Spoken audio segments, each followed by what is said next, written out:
디지털투데이 데일리 픽입니다. 공중파 방송이건 유튜브 방송이건을 떠나 시청자를 속이는 조작 방송은 큰 문제가 되는데요. 유튜브 크리에이터 중에서도 방송 중 조작을 시도하는 경우가 있어 지탄을 받고 있습니다. 서울신문은 피자나라 치킨공주 관련 영상을 조작해 물의를 일으킨 아프리카TV BJ 겸 유튜버 송대익이 아프리카TV로부터 이용정지 7일 처분을 받았다고 보도했습니다. 하태경 미래통합당 의원은 국회 소통관에서 기자회견을 열고 소상공인을 모함해서 수익을 올린 악덕 조작 BJ에게 아프리카TV는 고작 일주일 방송정지 처분을 내렸다며 이는 방송윤리를 내팽개친 것으로 송대익을 당장 재심의해 중징계하라고 촉구했습니다. 하 의원은 소상공인 모함 방송이 아프리카TV BJ 사이에서 유행처럼 번질까 걱정이었고 2차 피해를 막고자 사건 발생 즉시 아프리카TV 측에 조사 및 징계를 요청했다면서 아프리카TV 측으로부터 전달받은 답변서를 공개했습니다. 아프리카TV 측은 답변서에서 해당 논란 이후 취한 대응과 관련 지난 6일 당사자와 어렵게 통화가 됐다. 통화 내용은 깊이 반성하고 있으며 현재 본사와 원만한 처리를 위해 지속적인 커뮤니케이션 노력 중이라는 전달을 받았다고 밝혔습니다. 다만 아프리카TV 측은 아프리카TV 플랫폼 내에서의 방송으로만 볼 때 당시 정황상 조작방송 콘텐츠로 보기 어려웠고 생방송 중 통화 내용은 모두 음소거 처리가 됐다며 논란이 된 방송을 조작방송으로 규정하지는 않았습니다.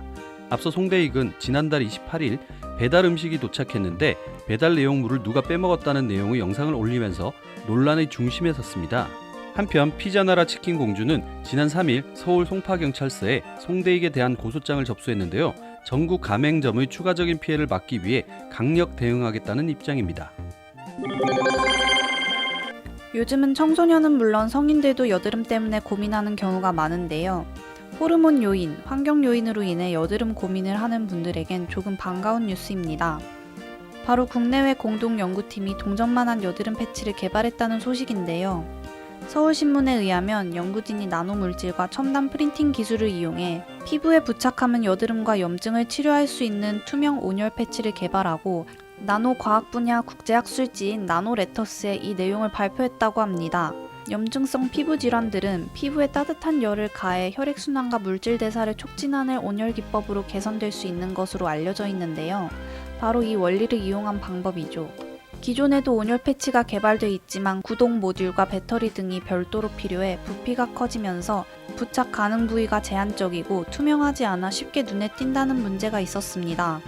그러나 이번 연구진이 개발한 온열 패치는 얇고 유연하여 피부에 부착하여도 불편하지 않다고 하는데요.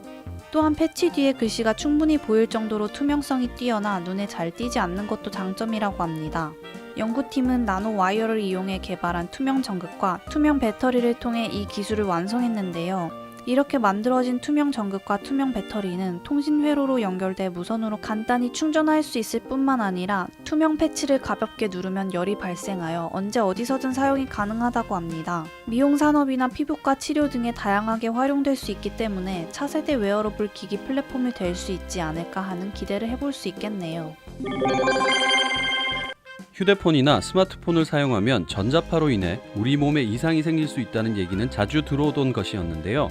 조선일보는 과기부가 5G 단말기와 기지국 그리고 생활전자기기에서 나오는 전자파에 대한 국민들의 궁금증과 우려를 해소하기 위해 전자파 노출량 조사에 나섰다고 보도했습니다.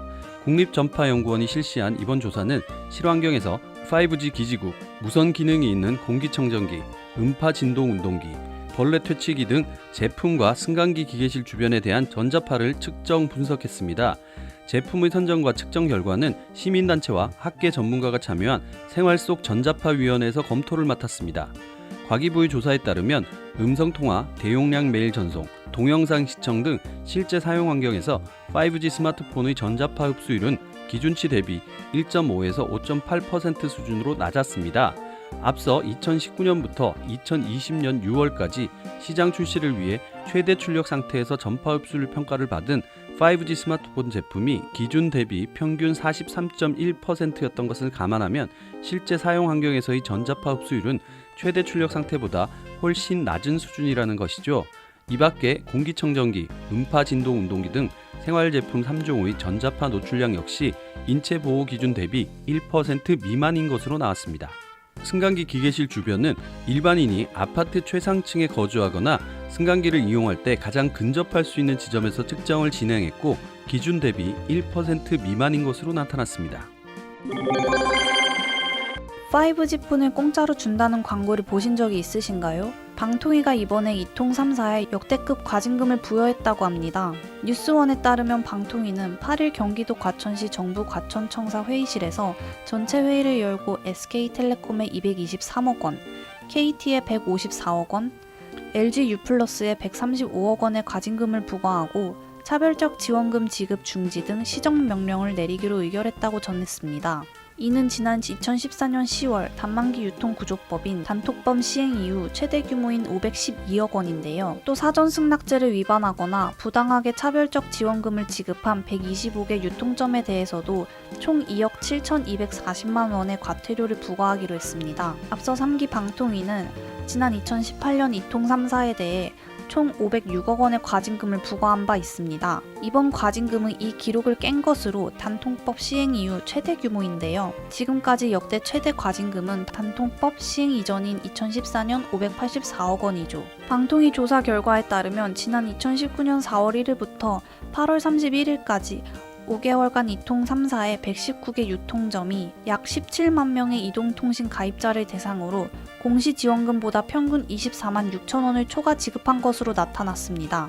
초과 지원금은 현금 지급, 해지위약금 대납, 할부금 대납뿐 아니라 사은품 지급이나 카드사 제휴 할인 등의 방식도 활용됐다고 합니다. 요즘 신형 스마트폰들에서 빼놓을 수 없는 부분이 바로 카메라인데요. 일반 카메라를 능가하는 기능을 가진 이 스마트폰 카메라들은 점점 커지고 개수도 많아지는 모양새입니다. 뉴스원은 오는 8월 5일 언팩에서 모습을 드러낼 삼성전자 갤럭시 노트 20의 실물로 보이는 사진이 유출됐다고 보도했습니다. IT 트위터리안 지미스 프로모는 자신의 트위터에 갤럭시 노트 20 울트라로 추정되는 스마트폰의 사진을 공개했습니다. 공개된 사진 속의 갤럭시 노트 20는 유광 블랙 색상으로 앞서 공개된 갤럭시 노트 20의 렌더링과 동일한 디자인이었습니다. 유출된 실물에서 특히 눈에 띄는 부분은 카메라 모듈이었는데요. S펜과 겹쳐진 사진을 볼 때 갤럭시 노트 20의 카메라 모듈의 돌출 정도는 거의 S펜 두께 수준인 것으로 보입니다.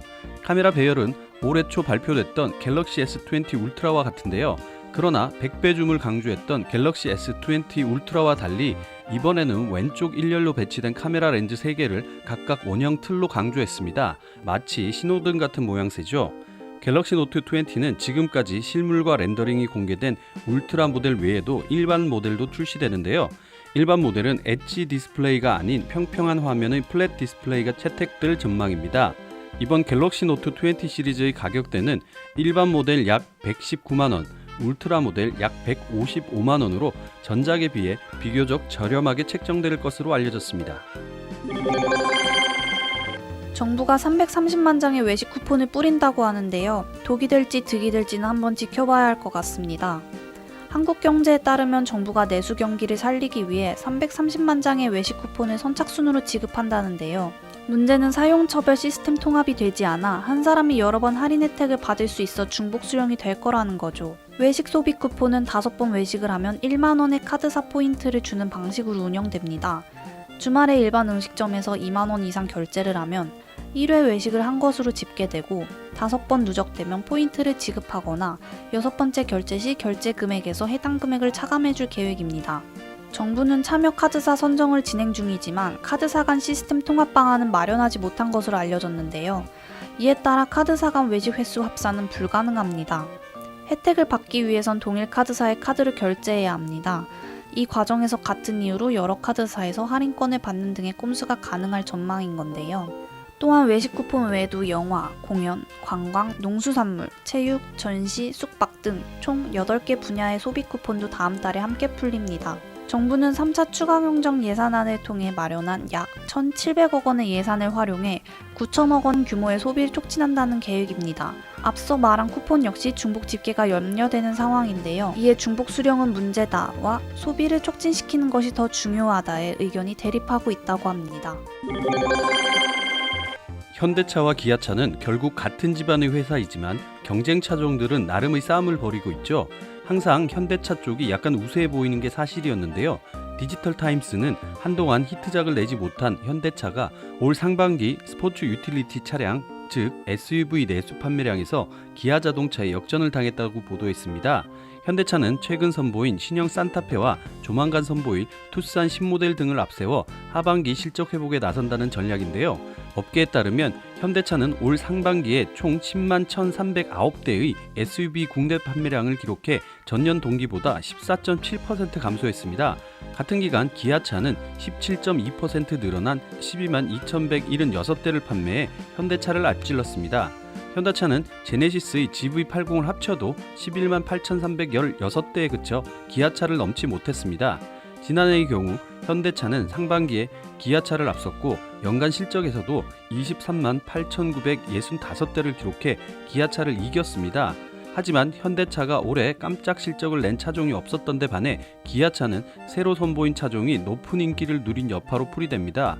올 초 출시된 제네시스의 GV80 역시 출시 초기에는 프리미엄 SUV 시장에서 돌풍을 일으켰지만 지난달 초 디젤 모델 일부 차량에서 진동 현상이 발생한다는 소비자 민원이 발생한 뒤 현재까지 출고를 미루고 있습니다. 현대차는 하반기에 신형 SUV를 대거 투입하며 회복에 나설 계획인데요. 이와 관련 대표 SUV인 산타페는 최근 부분 변경 모델을 선보였고 투싼 완전 변경 모델도 연내 출시를 앞두고 있습니다. 또 코나도 조만간 부분 변경 모델 출시가 가시화될 전망이어서 SUV 라인은 조만간 신차로 채워질 예정입니다. 행복한 하루 디지털 투데이였습니다.